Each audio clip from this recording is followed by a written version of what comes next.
Comme un doute à peine, un autre guichet unique est désormais effectif à Alassour, un guichet unique destiné aux personnes propriétaires de terrains ou de maisons touchées par le projet Rocade-Est et Nord-Est. Les billets émis en 2003 et 2004 seront inutilisables après le 31 décembre 2019. Les citoyens ont cependant un an pour pouvoir les échanger auprès de la Banque centrale de Madagascar. Des manifestations réprimées dans le sang en Irak, l'armée a tiré à balles réelles. Au moins 400 manifestants ont trouvé la mort.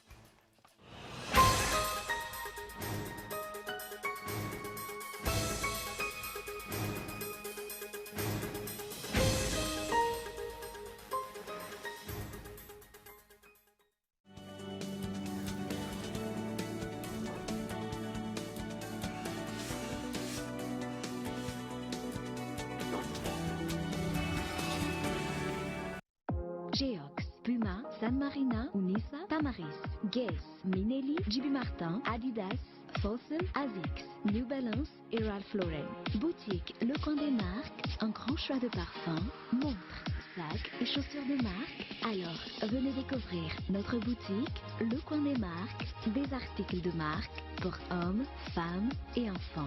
Le Coin des Marques, à Faravouch, téléphone 033 71 848 68.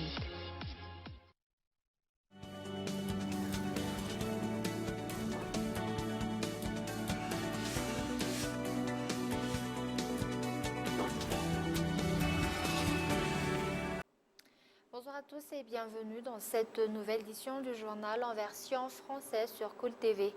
À la une, d'après les informations communiquées par la CENI dans tout Madagascar, il n'y a eu que 2 bureaux de vote où les élections municipales n'ont pas pu se faire. Et en général, ces élections se sont bien déroulées et actuellement tous les démembrements de la CENI procèdent au traitement des résultats. Reportage. Dans tout Madagascar, il n'y a donc eu que 2 bureaux de vote où les élections municipales n'ont pas pu se faire. C'est ce qu'a déclaré la CENI aujourd'hui lors de la conférence qu'elle a accordée aux journalistes. Plus précisément, il s'agissait du bureau de vote de la commune d'Anjanmav dans le district de Soualal et de celui de la commune d'Anusbevar Katsarahaints dans le district de Betchouk. Selon les explications, la descente aux urnes dans ces bureaux a été suspendue, notamment à cause de problèmes concernant les bulletins uniques. Pour ce qui est d'Antananarivo, près de 90% des résultats auraient déjà été traités. Nous appelons la population à dénoncer toute irrégularité. Il est vrai que la CENI n'a pas le pouvoir de changer les résultats de ces élections. Nous ne faisons que saisir les informations fournies par les PV dans le logiciel. C'est donc ces informations que nous communiquons au fur et à mesure. Si des candidats ont des PV et que les informations contenues dans ces derniers ne sont pas similaires à ce que nous publions, nous les invitons à venir nous rencontrer. Nous ferons alors une comparaison afin de pouvoir prendre les mesures nécessaires. Toujours d'après les explications, à Madagascar, les listes électorales seront mises à jour dès dimanche. Cette mise à jour commencera à Tamatave et devra être achevée le 15 février 2020. Et comme un doute à peine qu'un autre guichet unique est désormais effectif à Alassour, un guichet unique destiné aux personnes propriétaires de terrains ou de maisons touchées par le projet Rocade-Est et Nord-Est. D'après les explications du responsable des services topographiques Finlaza Hug, ce guichet unique est mis en place afin de faciliter l'indemnisation, mais également afin de recevoir les dossiers des expropriés. Ce guichet unique à Alassour est ouvert du lundi au samedi. Et les billets émis en 2003 et 2004 seront inutilisables après le 31 décembre 2019. Les citoyens ont cependant un an pour pouvoir les échanger auprès de la Banque centrale de Madagascar. Reportage de Mien Taranjianev. Le Conseil de gouvernement du 26 novembre a adopté un décret mettant fin à l'utilisation des billets émis en 2003 et 2004. Les billets de banque de 100 arrières, 200 arrières, 500 arrières, 1000 arrières, 2000 arrières, 5000 arrières et 10 000 arrières. Les citoyens ont cependant un an pour pouvoir les échanger auprès de la Banque centrale de Madagascar, des banques primaires et des perceptions du Trésor public ainsi que ses démembrements dans toute l'île. N'oubliez pas d'émener votre carte d'identité nationale. L'opération d'échange est gratuite, que ce soit auprès de la Banque centrale ou des banques primaires. D'après les statistiques, jusqu'à la fin du mois d'octobre, seuls les 5% des anciens billets circulent sur le marché. Selon les explications du vice-gouverneur de la Banque centrale de Madagascar, diverses raisons sont à l'origine de l'inutilisation de ces anciens billets. Ces anciens billets sont retirés du marché pour savoir la somme d'argent qui circule. Plus précisément, afin de faire un calcul dans le cadre de la politique monétaire, cette action se fait partout dans le monde après 10 ou 14 ans. Afin d'éviter toute tentation de blanchiment d'argent, les opérations d'échange par personne ne doivent pas dépasser les 5 millions d'ariary. Mais également dans l'actualité de ce jour, tant que des réponses satisfaisantes ne seront pas apportées aux revendications du CSS, leur grève va continuer. C'est ce qui est ressorti aujourd'hui de la réunion du syndicat qui s'est tenue à Ankara, à l'université d'Antananarivo. Les cours ne sont donc pas prêts de reprendre. Reportage. Après la rencontre ayant eu lieu entre le Premier ministre malgache et les membres du CSS Antananarivo, ces derniers ont déclaré que de nombreux points avaient été discutés. Du côté du syndicat des enseignants-chercheurs et chercheurs-enseignants, on espère désormais que les promesses faites puissent réellement être tenues, explique le président du CSS Antananarivo, le professeur Grégoire Samy. Anisan'izany ohatra mikasika ny fijerena akaiky ny dérogation spéciale momba ny maintien en activité. On nous a promis de nombreuses choses.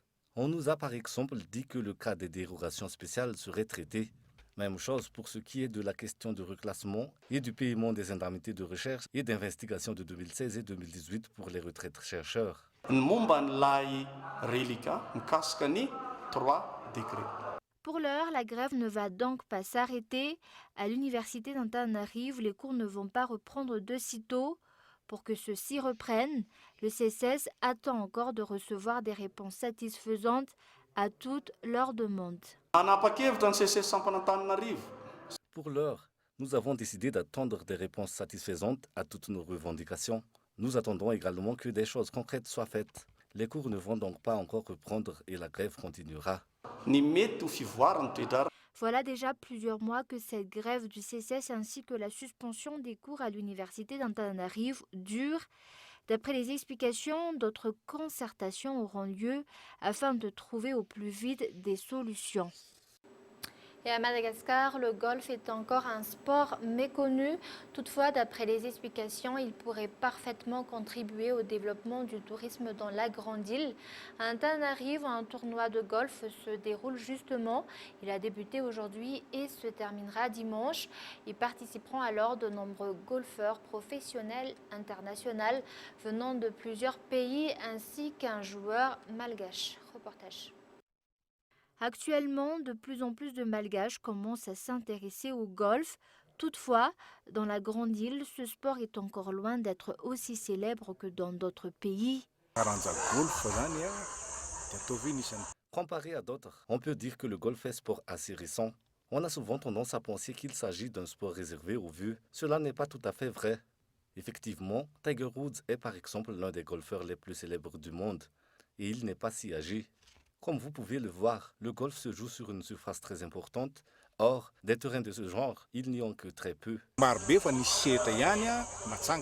D'après les chiffres, le tourisme sportif qui pourrait découler du développement du golf à Madagascar pourrait permettre de faire entrer plus de 20 milliards de dollars dans les caisses de l'État.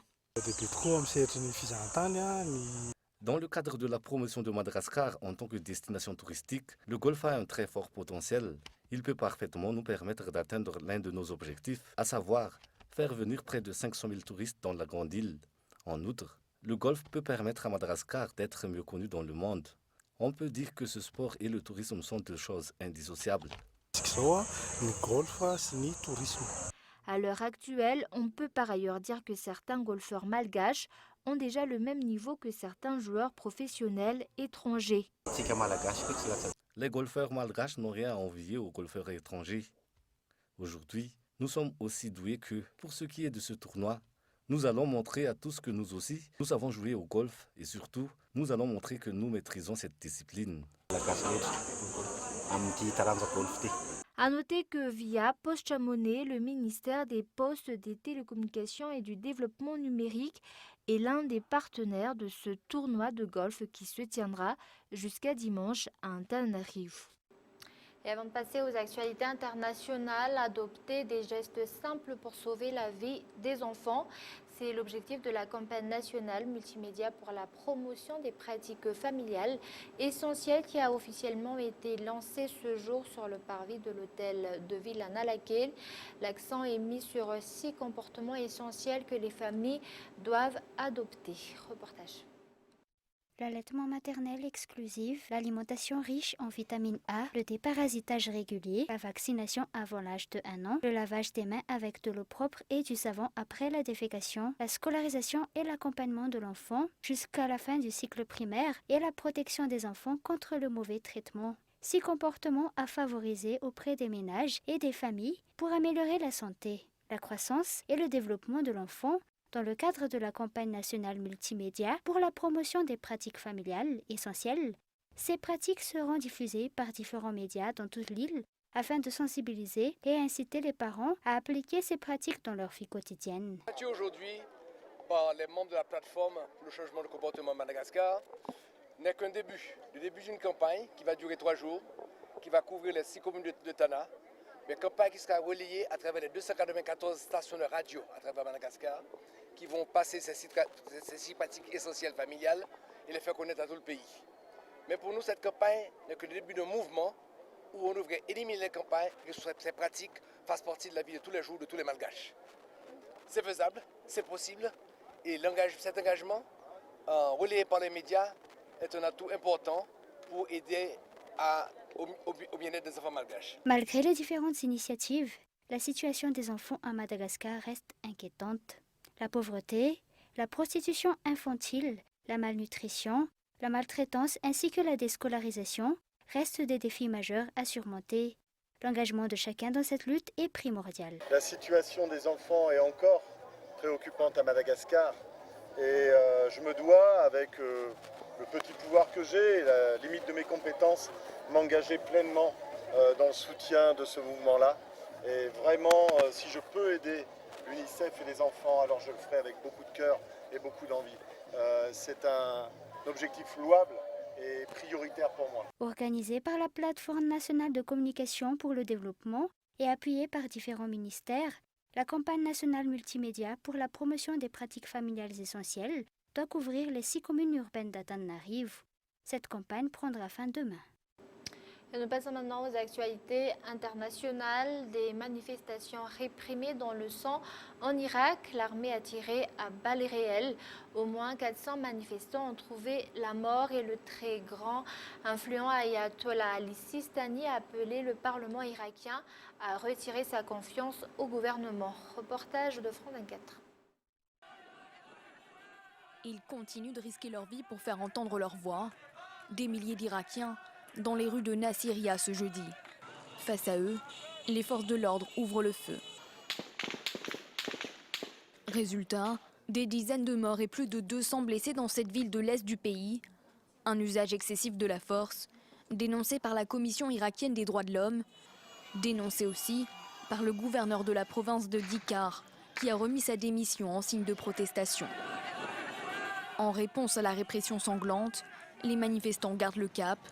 Le quartier général de la police est incendié, la principale base militaire de la ville encerclée. Le Premier ministre irakien finit par rappeler le commandant en charge de l'opération. La province de Dikar décrète alors 3 jours de deuil. Des funérailles organisées aussi dans la ville chiite de Nadjaf. Plusieurs manifestants ont été abattus la veille après avoir mis le feu au consulat d'Iran. Un mouvement de révolte lancé en octobre contre la corruption et pour dénoncer l'influence grandissante de l'Iran dans le pays. Les gens ont commencé à protester à cause des inégalités, pas par ingratitude. Et ils ne demandent pas des miracles, ils réclament juste leurs droits. Des revendications largement soutenues par le grand ayatollah irakien Ali El-Sistani. Et le président américain Donald Trump a annoncé la reprise des pourparlers avec les talibans durant sa visite en Afghanistan hier. Et en plus de saluer les militaires, le président américain s'est entretenu avec son homologue Ashraf Ghani. Reportage de France 24. La traditionnelle fête de Thanksgiving, Donald Trump a choisi de la passer sur la base militaire américaine de Bagram, à une centaine de kilomètres de Kaboul.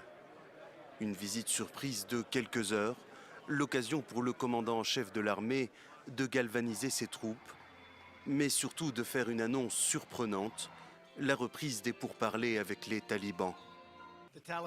Les talibans veulent un accord. Nous allons voir s'ils sont disposés à le faire. La seule raison pour laquelle ils veulent un accord, c'est parce que vous faites un travail extraordinaire. Une nouvelle volte-face du président des États-Unis, près de 3 mois après avoir mis fin aux discussions engagées depuis 1 an avec les talibans. Des négociations qui semblaient sur le point. Donald Trump avait justifié ce revirement spectaculaire par la mort d'un soldat américain et 11 autres personnes dans un attentat à Kaboul attribué aux talibans. L'accord de principe prévoyait une réduction de la violence, l'ouverture de négociations directes entre les insurgés et le gouvernement afghan et un retrait progressif. Sur les 13 000 à 14 000 soldats américains présents sur le sol afghan, seuls 8 600 devraient rester à terme. Et avant de se quitter, un rappel des grands points de ce journal. Comme un doute à peine qu'un notre guichet unique est désormais effectif à la Sour, un guichet unique destiné aux personnes propriétaires de terrains ou de maisons touchées par le projet Rocades et Nord-Est. Les billets émis en 2003 et 2004 seront inutilisables après le 31 décembre 2019.